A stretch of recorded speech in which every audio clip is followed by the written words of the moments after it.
Olá, começa agora o diálogo com os candidatos à vice-presidência da República.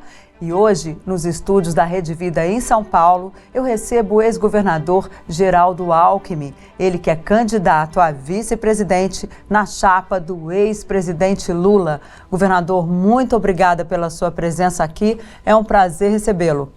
Muito obrigado, Denise. Quero cumprimentá-la, cumprimentar todos os telespectadores, dizer que é uma satisfação estar aqui na Rede Vida de televisão.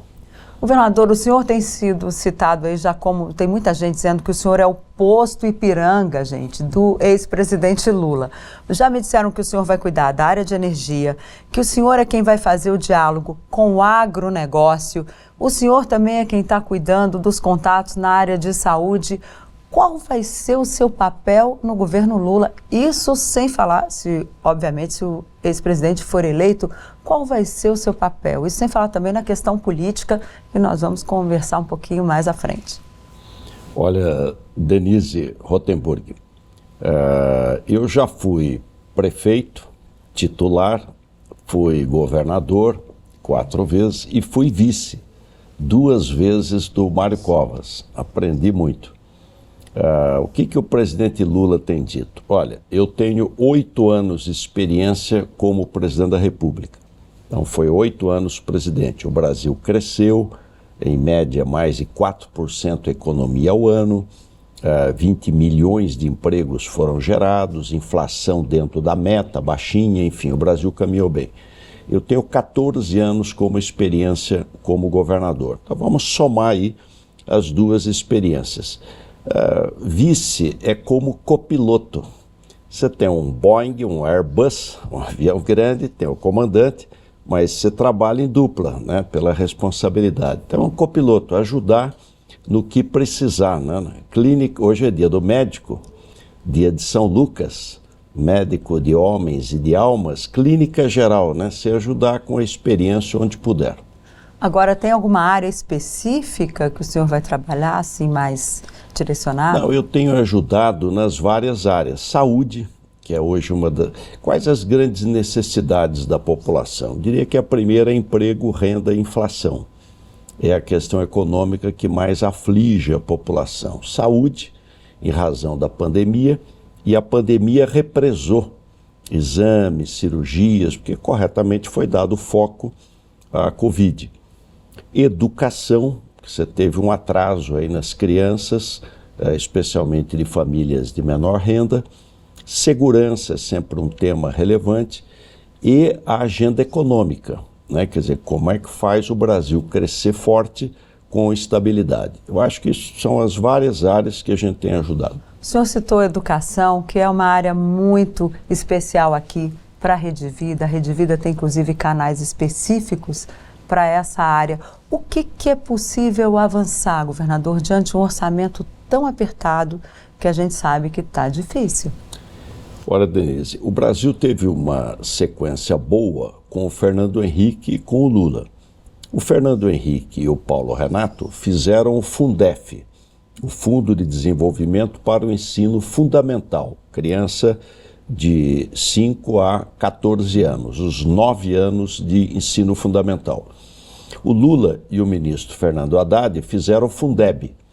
Então aí incluiu o ensino infantil, 0 a 5 anos, o fundamental e o médio. A Simone Tebet, que está nos apoiando agora no segundo turno, já está incorporada à campanha do Lula, ela agregou no programa 2 propostas importantes para a educação.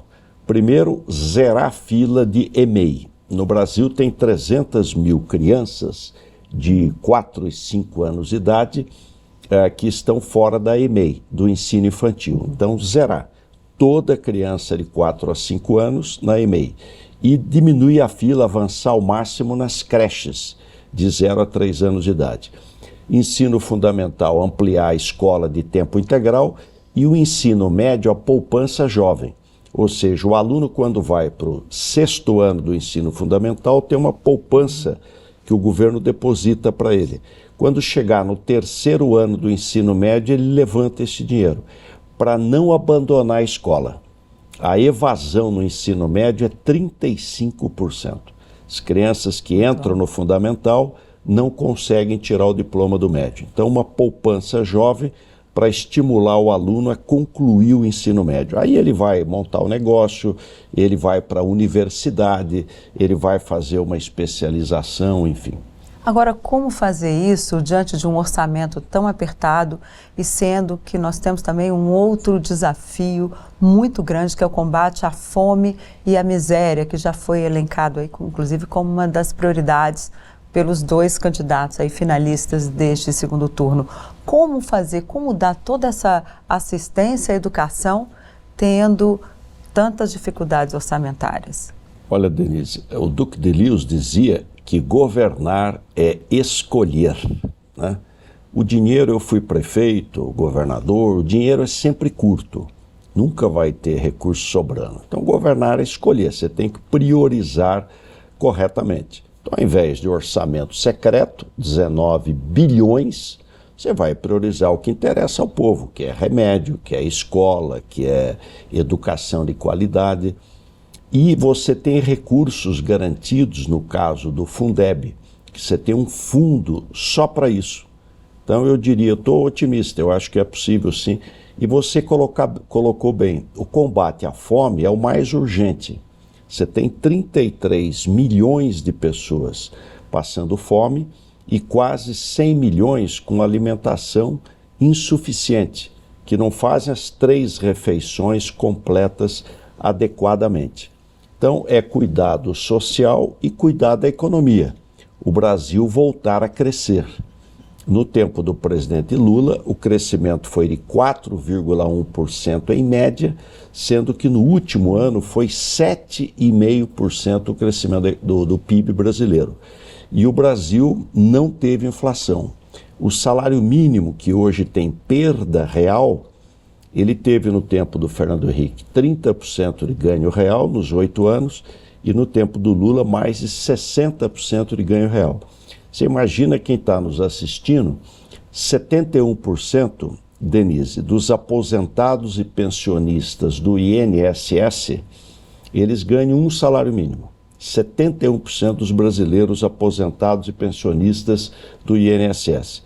Imagine uma pessoa idosa, mulher ou marido idoso, às vezes sem casa própria, viver com R$ 1.212.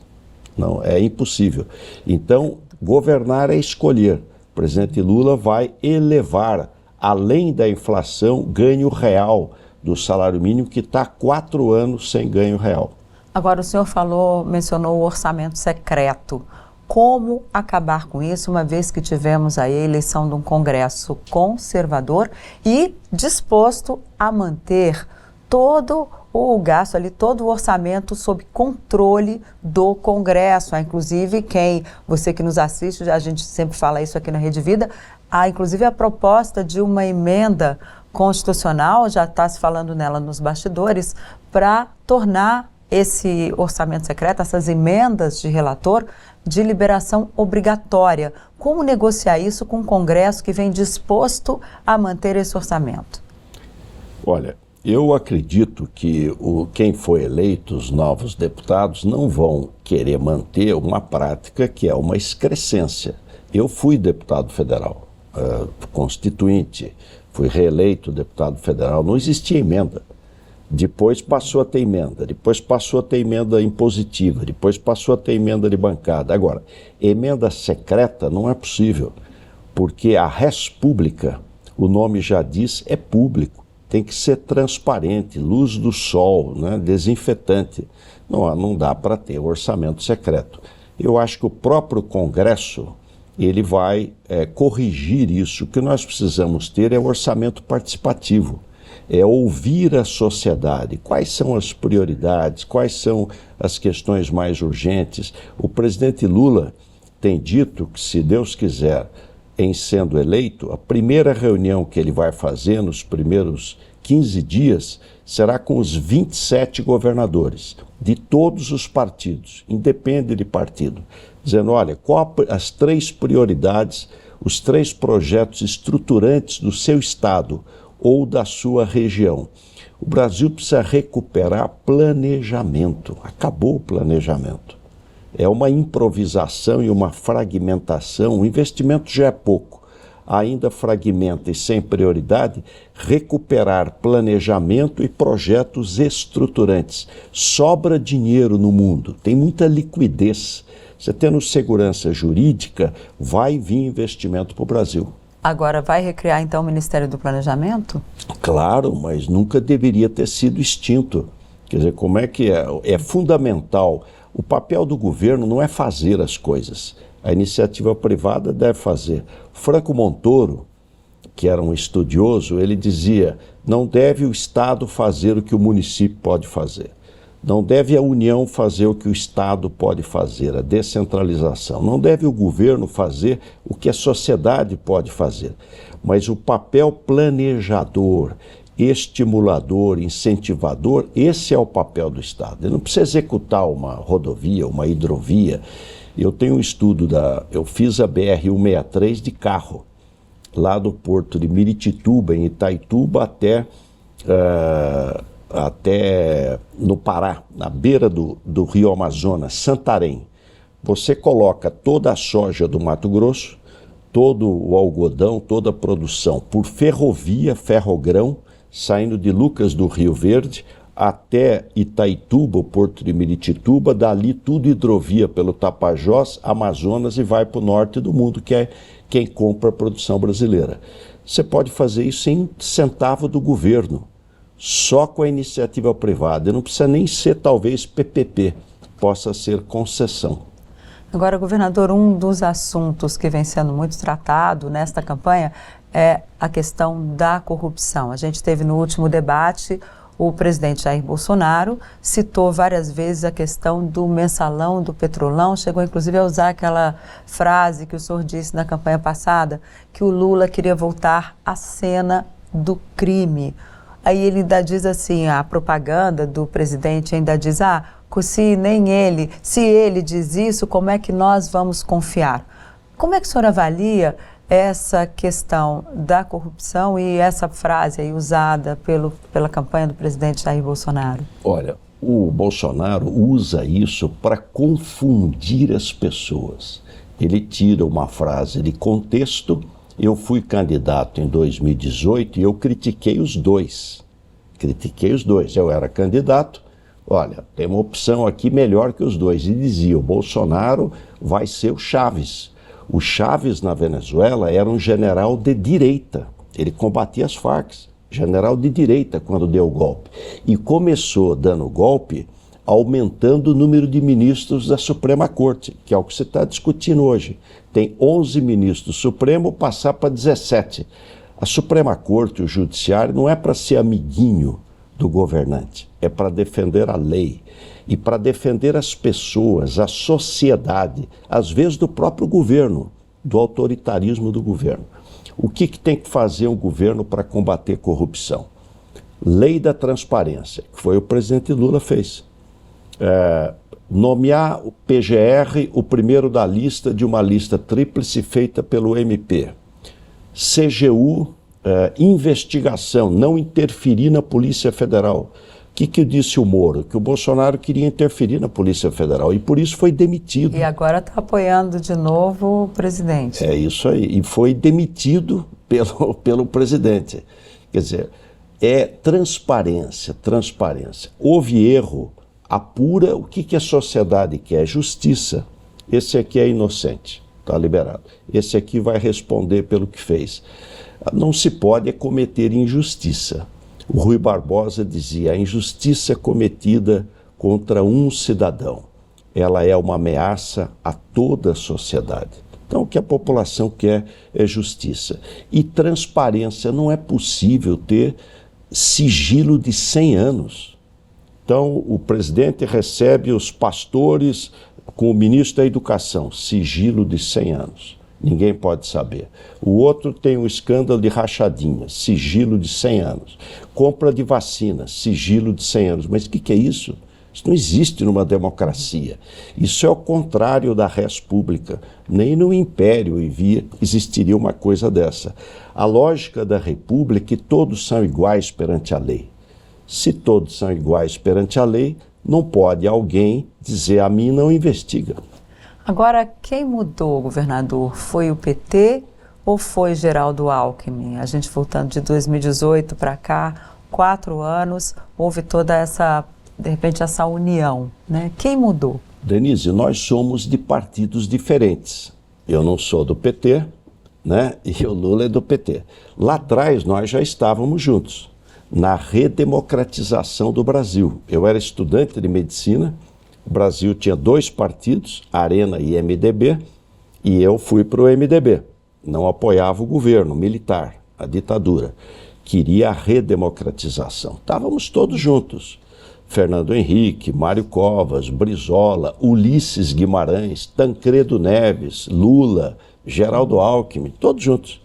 Na Constituinte, estávamos juntos para fazer a Constituição Cidadã. O Lula foi meu colega, deputado federal na Constituinte. Depois, o Lula foi criar o PT, eu fui criar o PSDB, ajudei a fundar o PSDB. Disputamos eleições. Aqui em São Paulo ganhamos todas.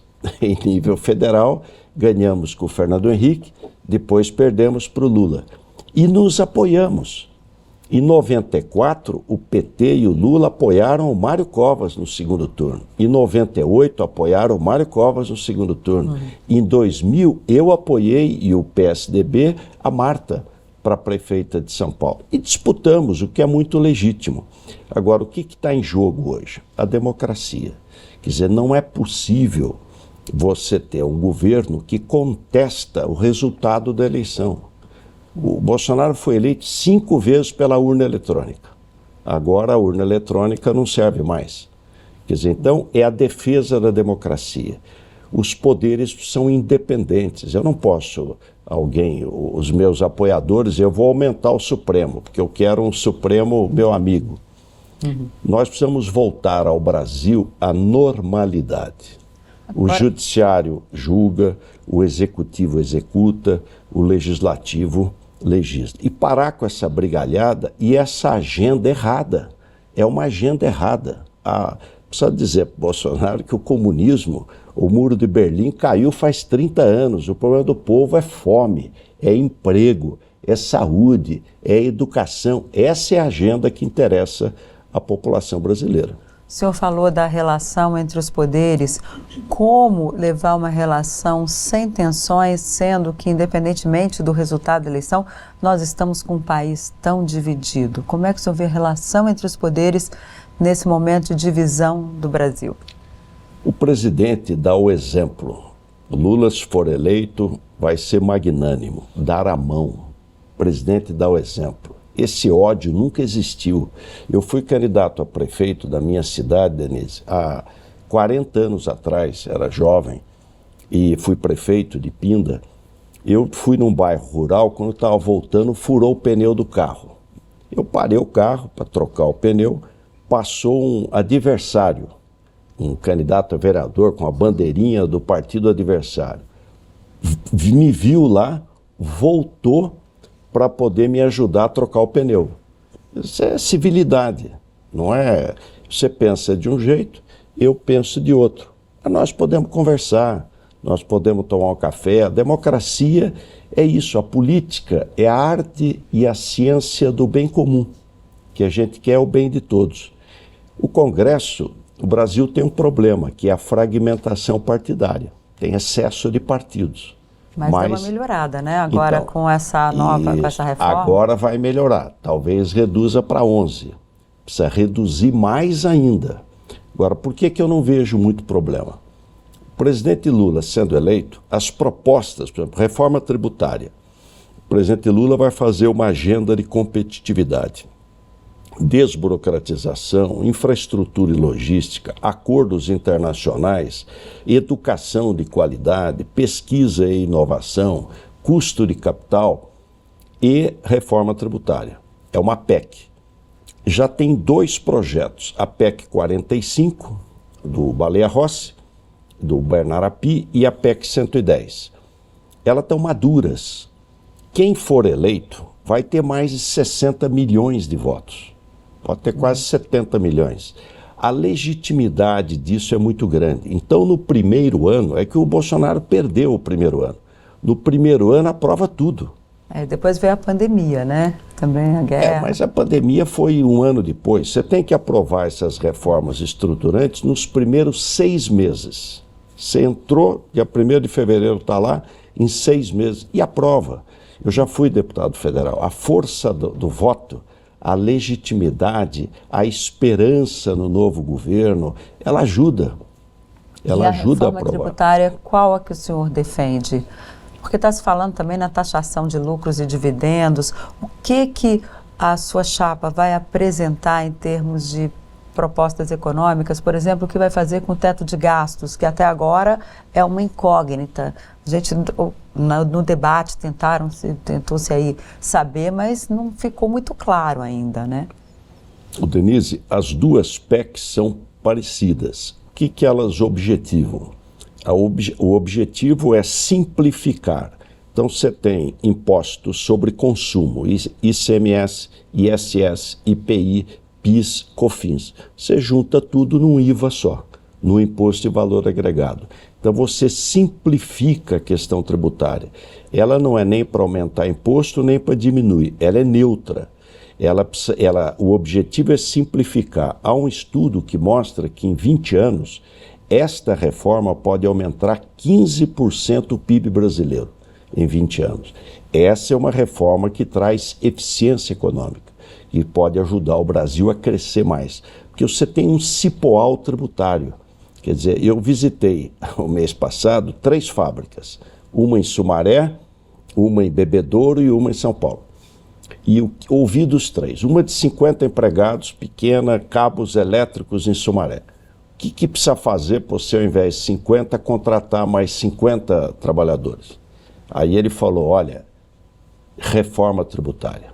Os alemães, meus concorrentes, vêm aqui e perguntam, como vai o país dos impostos? Como é que você vai concorrer no mundo globalizado? Então, eu diria que a questão tributária é importante. Simplificação tributária. A outra, acordos internacionais. O Brasil está isolado, né? Precisa fazer acordos com o mundo. E política industrial. Nós estamos desindustrializando precocemente. Era 22% a participação da indústria no PIB, hoje é 11%. Então, o presidente Lula vai reimplantar o Ministério da Indústria e Comércio. Não tem país que passe de renda média para renda mais alta se não tiver uma indústria forte, porque ela agrega valor. Agora, em relação, o senhor falou dessa questão dos impostos, a gente tem duas linhas dentro da sua chapa. Tem uma que é mais estatista, contra as privatizações, e tem outra que defende mais o ajuste fiscal, defende a privatização de empresas. O que vai prevalecer nessa chapa? Não tem 2 linhas, tem uma só, que é o programa do presidente Lula. O presidente Lula já foi presidente. Durante os 8 anos, teve superávit primário, ou seja, o governo arrecadou mais do que gastou, sem contar os juros. Superávit primário durante os 8 anos. Só em 2020, o déficit no Brasil, primário, sem contar a dívida, que é 80% do PIB, o PIB é 9 trilhões, a dívida é mais de 7 trilhões. Você não pagou nada e gastou 10% a mais do PIB. Ou seja, é 800 bilhões a mais. Vai dizer, foi a pandemia. Não, mas o México também teve pandemia e o déficit foi 3%.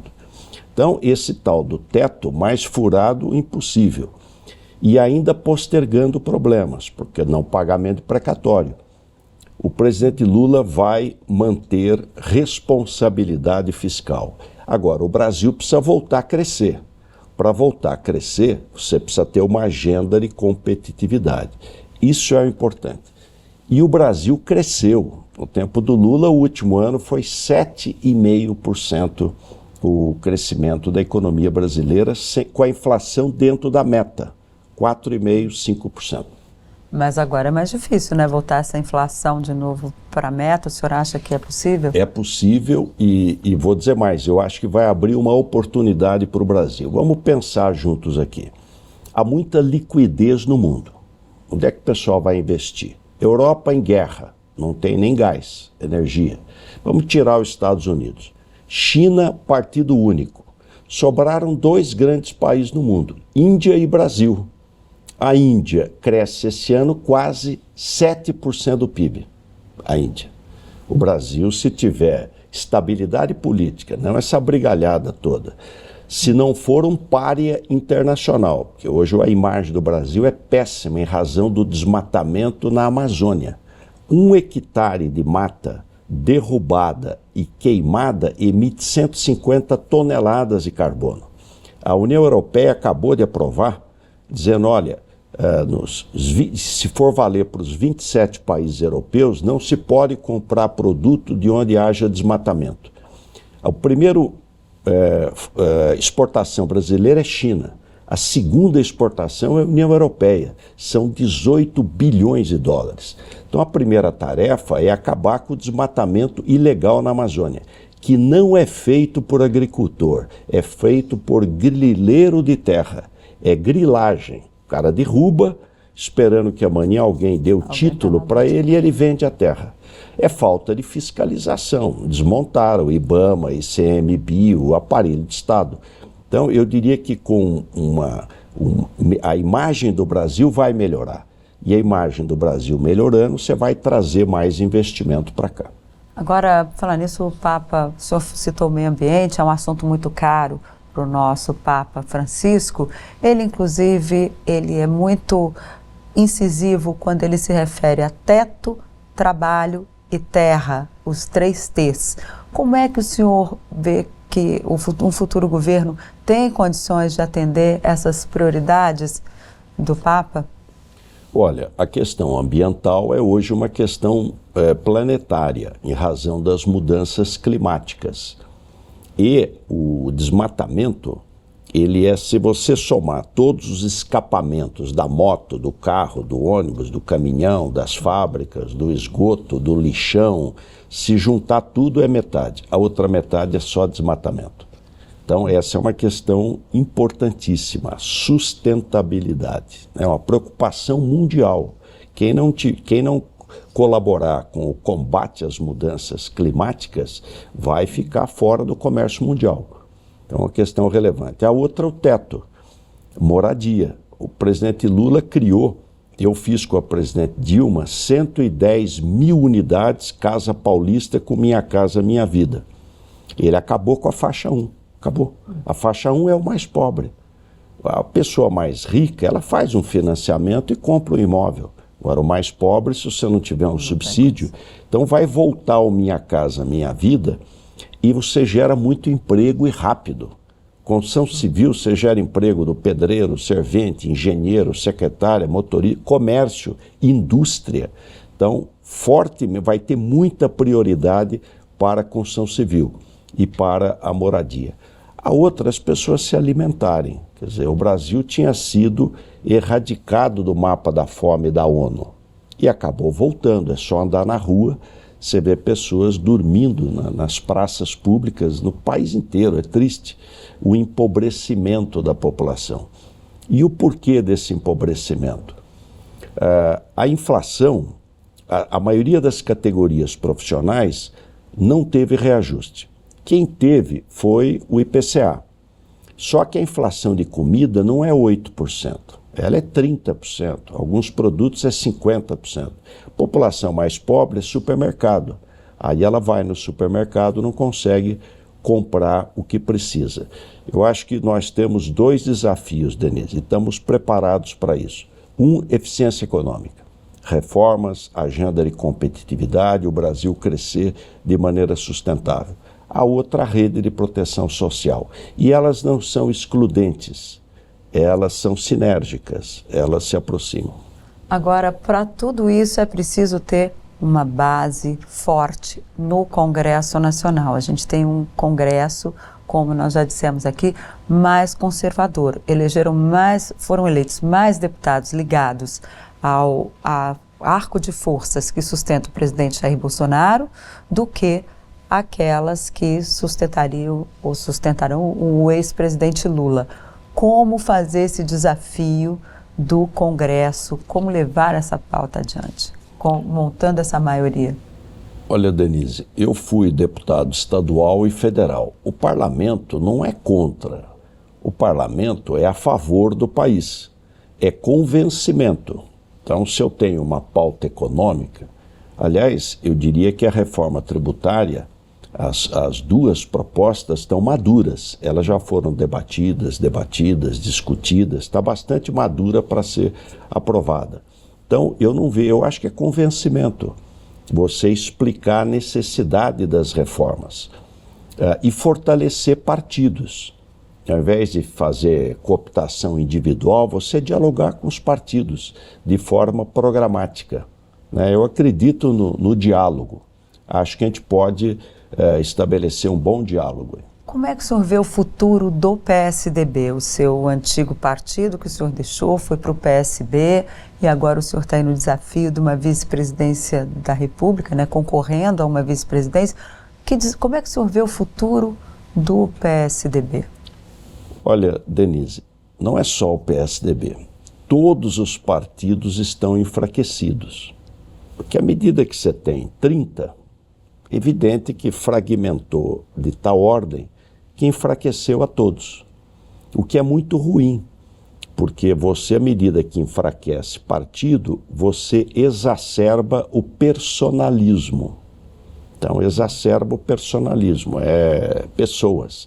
E a gente deve discutir mais propostas. Eu aprendi que a gente deve falar muito das coisas, pouco das pessoas, nada sobre você. Importante são os temas. Eu acredito na reforma política, mesmo que ela seja um pouquinho para frente, mas ela é necessária. Voto distrital misto, cláusula de barreira para valer, você ter menos partidos, mais programáticos. Então, eu acho que nós copiamos o modelo norte-americano de reeleição, só que nos Estados Unidos o prefeito não precisa ser amigo do governador e nem o governador precisa ser amigo do presidente. Então eu acho que a reeleição é uma coisa que a gente deveria suprimir, voto distrital misto e cláusula de barreira para ter menos partidos. Mas o senhor não me respondeu a respeito do PSDB. Como é que o senhor avalia o futuro do partido? Se é que o senhor acha que o partido tem futuro? Não, sempre tem. E deixei bons amigos no PSDB. Deixei bons amigos. Eu ajudei a fundar, fui a 7ª assinatura. Sinto muita falta dos nossos fundadores, Mário Covas, Franco Montoro, e até de outros partidos, Ulisses Guimarães, que era do MDB. Eu acho que esses são democratas. O Mário Covas dizia, você pode divergir um pouco ali, agora. Democracia, porque é respeito ao povo, é respeito ao cidadão, é ele que é o protagonista, é ele que manda. Decide presidente, decide governador, decide prefeito. O que nós precisamos é aprimorar a democracia, é aprimorá-la. Aí a reforma política pode ajudar. E a reeleição, como o senhor falou, acabar com ela está no radar da chapa? Olha, é uma discussão do Congresso. Claro que não valeria para quem já foi eleito, mas eu acho que para o futuro, as democracias modernas, você deve fazer consulta mais rápido. E o modelo de reeleição, às vezes o modelo norte-americano é mandato de 8 anos, praticamente. E a tendência das democracias modernas é você fazer consulta mais rápido, não deixar tanto tempo. Porque o mundo anda muito depressa. O nosso tempo é o tempo da mudança e da velocidade da mudança. Inclusive do ponto de vista, nós falamos de educação, você pegar hoje em TI, tecnologia de informação, faltam 300 mil profissionais. Desenvolvedor de software, design, cientista de dados, é um mundo novo. São Paulo tem a maior produção de cana do mundo. maior produção de açúcar e álcool mundial. Você tinha o cortador de cana, não pode queimar mais, então é só máquina. Acabou o cortador de cana, mas surgiu o tecnólogo em mecânica de agricultura de precisão. Então essa questão da ciência e tecnologia, ela é soberania nacional hoje, ela é muito importante. Agora a gente também tem o Congresso conservador na pauta de costumes, né? Inclusive em relação ao aborto, o senhor é religioso, a gente sabe que o senhor é contra, mas na esquerda há quem defenda mudanças nessa legislação. Como é que isso vai ser tratado, uma vez essa questão da defesa da vida na chapa e também no caso aí de numa reeleição do ex-presidente Lula? Olha, Denise, eu sou contra o aborto, o presidente Lula já falou que é contra o aborto. Ele já foi presidente da República e não teve nenhuma mudança na legislação. E eu não acredito que vá ter nenhuma mudança na legislação. Isso depende do Parlamento, do Congresso Nacional. E essa questão de ideologia de gênero, que se fala muito também, e esse Congresso também não... Isso aí é fake news, né? Fake news, o que é? Não existe isso. Você cita para mim uma escola que não tenha banheiro de menino, banheiro de menina. Tudo fake news, quer dizer, é isso que eu digo, a agenda atual é uma agenda errada. Ao invés de discutir eficiência econômica, geração de emprego, o jovem ter oportunidade, o que uma mamãe e um papai quer? Ela quer que o filho tenha uma profissão e tenha um trabalho. Isso que os pais querem. Meu filho vai estudar, ter uma profissão que permita a ele manter sua família. Essa é a agenda. Não ficar discutindo coisa que não tem menor sentido. Comunismo, ideologia de gênero, esquerda e direita. Hoje em dia é eficiência econômica.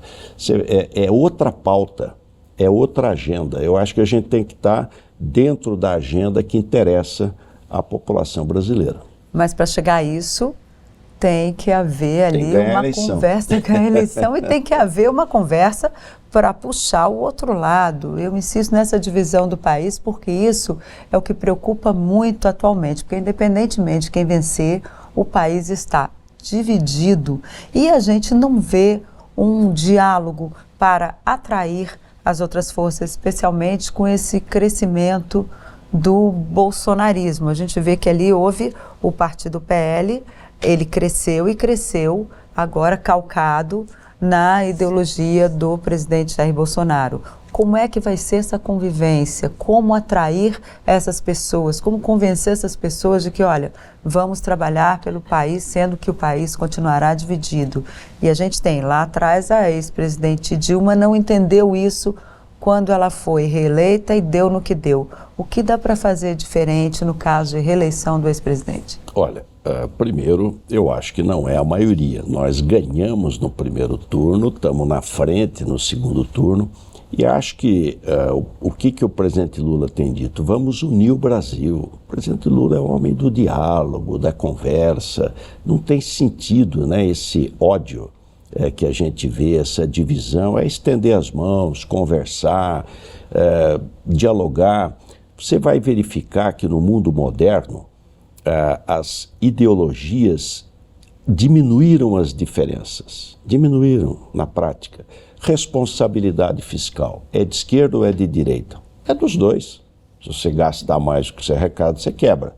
Eficiência econômica, então diminuiu esse espaço. A questão de costumes, uma grande diferença. Nós somos um país cristão, né, majoritariamente, temos que respeitar todas as religiões. O presidente Lula foi quem sancionou a lei da liberdade religiosa, respeitar as pessoas, ouvir a sociedade, quem ouve mais erra menos, não ser autoritário. Hoje o mundo se divide muito entre autocracia e democracia. Quer dizer, governos que são democráticos e governos que é a minha vontade, são autocráticos, né? Então, essa é hoje talvez uma das principais divisões. Mas eu estou otimista, eu acho que a gente pode recuperar o conceito da política como arte e ciência ao encontro do bem comum. A gente quer o bem de todos, né?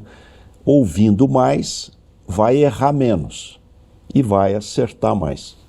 Agora, em relação à campanha, qual vai ser a sua participação nessa reta final? O que o senhor vai acrescentar aí? Porque muitos dizem, olha, Geraldo Alckmin prometeu trazer aí o agronegócio, prometeu trazer votos, mas até agora o senhor não teria dito a que veio nesse segmento específico. Como que o senhor vai trabalhar agora nesse segundo turno, nesses últimos dias aí praticamente de campanha, né? Menos de 2 semanas? Olha, Denise, eu nunca fui eleito pelo agro, pelo setor A, setor B, eu sempre fui eleito pelo povo, né? Pelos trabalhadores, pelos profissionais liberais, pelos empresários. Agora, eu tenho dialogado com o agro, hoje mesmo vou ter um encontro, para mostrar o seguinte, o que o agro precisa, e nós temos um orgulho justo, o Brasil é campeão mundial, é a agricultura mais eficiente dos trópicos, vai ser o celeiro do mundo, já é hoje um dos grandes exportadores de alimento do mundo e vai crescer mais ainda. Nós precisamos de crédito. No tempo do Lula, o Moder Frota, você comprava um trator com 3,5% de juros. Hoje varia de 12,5% a 16,5%. Precisa de seguro de renda, precisa de mercado. Precisa fazer mais acordos comerciais para poder exportar mais. O coeficiente de exportação te fala muito da sua eficiência econômica, da sua presença na economia mundial. Precisa ter logística e infraestrutura. Imagine você tirar de caminhão a soja do Mato Grosso. Tem que ter ferrovia, tem que ter integrada a hidrovia, dutovias. Você trazia de caminhão o etanol para Paulínia, hoje vem tudo por duto. Os Estados Unidos têm 150 mil quilômetros de dutovias. Investir em infraestrutura, logística, acabar com o desmatamento na Amazônia. Você tem hoje muito protecionismo comercial. Eles vão utilizar isso para fazer protecionismo e barrar produto brasileiro.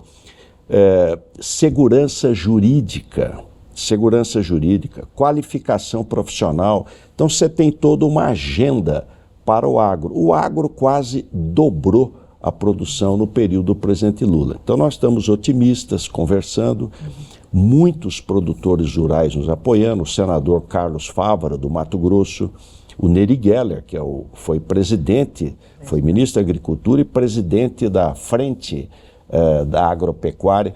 Quem foram os ministros da Agricultura do Lula? Todos produtores. Roberto Rodrigues, as maiores autoridades do agro no mundo, da Exalc, Blairo Maggia, os maiores produtores do mundo de soja, Cátia Abreu, produtora, Tocantins, Neri Geller, Mato Grosso. Então o agro pode confiar que ele vai crescer. E São Paulo? Porque aqui o presidente Bolsonaro venceu a eleição. Eu estou otimista porque, Denise, a diferença foi muito pequena. Na capital e região metropolitana, o Lula ganhou. No interior, dividiu, mas o Bolsonaro teve uma pequena vantagem. Por que eu estou otimista?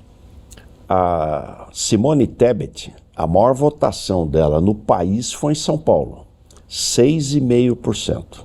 Ontem ela reuniu quase 600 mulheres aqui em São Paulo, na capital. Ela já está na campanha.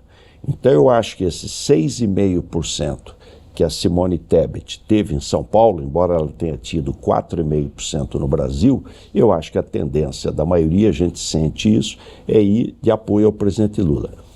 Todos os ex-presidentes do PSDB estão apoiando o Lula. Tasso Gereissati, Fernando Henrique Cardoso, Teotônio Vilela, Pimenta da Veiga, José Serra, José Aníbal, todos. Os economistas do Plano Real, todos, André Lara Rezende, Edmar Baixa, Pércio Arida, ontem o Armínio Fraga participou junto com a Simone, pedindo voto para o Lula, Pedro Malan, Roberto Macedo, todos praticamente. Então eu diria que eu estou otimista, eu acho que nós vamos avançar aqui em São Paulo. O Ciro, que também teve no Ceará 6,5%, o PDT já anunciou apoio. Mas o Ciro não está nem na campanha, né? Nesse segundo quieto, turno. Mas ele disse que acompanha o partido. Os irmãos dele já estão na campanha, ex-governador do Ceará, prefeito de Sobral. O Roberto Freire, o Cidadania, que apoiou a Simone também, já declarou apoio. Enfim, humildade, e respeito. Levar os nossos argumentos, dizendo, olha, o Brasil pode mais, o Brasil pode avançar mais, né? Agora eu queria que o senhor partisse para as considerações finais, porque o nosso tempo está acabando, e eu queria que o senhor fizesse as suas considerações finais para os nossos telespectadores aqui da Rede Vida.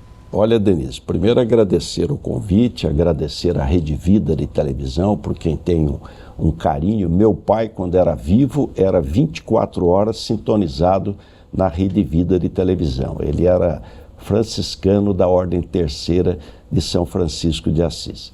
E hoje, dia 18, é dia de São Lucas, o evangelista, médico de homens e de almas. Então, encerrar com a saúde.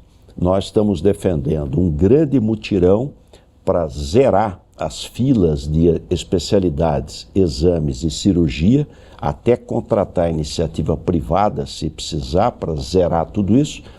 Voltar a vacinação, nós não podemos negar a vacina, nós temos que estimular a vacinação.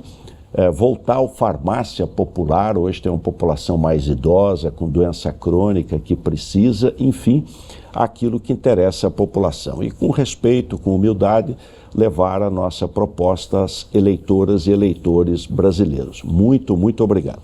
O senhor falou de vacina, eu vou pedir aqui uma licencinha, mas eu vou fazer mais uma pergunta. Como é que teremos recursos para ampliar essas questões relacionadas à saúde, que está difícil, né? Denise, a economia crescendo aumenta a arrecadação. E você tem muita área que você pode reduzir. O Mário Covas, eu aprendi com ele. O ajuste fiscal é interminável. É como cortar unha. Não é uma vez só. Você tem que estar permanentemente ajustando. Economiza aqui, busca mais eficiência econômica. Veja governo eletrônico, digital. Você pode economizar muito. E aí esse dinheirinho você aplica onde a população feito, né? Precisa. O ministro Paulo Guedes diz que ele já está fazendo o governo digital. É uma sequência, é importante. O que for feito de bom tem que ser mantido e tem que ser ampliado e você trazer novas propostas. Agora o senhor citou uma série de economistas que estão apoiando o ex-presidente Lula. Qual deles vai ser o ministro da Fazenda? Isso não se pode falar, primeiro porque dá azar, né? A gente precisa primeiro ganhar a eleição, né? Esse negócio de nomear ministro não é adequado. A outra importante é o programa, é a proposta, mas é um aval muito significativo. O Brasil tinha inflação de 200%. E quem estabilizou a moeda com aquela coisa genial da URV foi o ministro da Fazenda, o Fernando Henrique, do Itamar Franco, e ele era sociólogo, mas ele chamou uma equipe boa, Pércio Arida, Edmar Baixa e André Lara Rezende, e ainda tinha o Pedro Malan. Que foram os pais do Real. Os pais do Real. Ok, então, governador, muito obrigada pela sua presença aqui, e já fica o convite para o senhor voltar, independentemente do resultado da eleição presidencial. Obrigado, Denise. E para você que nos assistiu, o diálogo com os candidatos à vice-presidência da República é um esforço da Rede Vida no sentido de contribuir para o bem comum, a democracia e o exercício da cidadania plena. É o compromisso da Rede Vida com a boa notícia. Rede Vida, liberdade para construir um mundo melhor. E continue aqui com a gente, continue na Rede Vida, porque a nossa programação sempre tem algo importante para você. Muito obrigada e até a próxima. Tchau!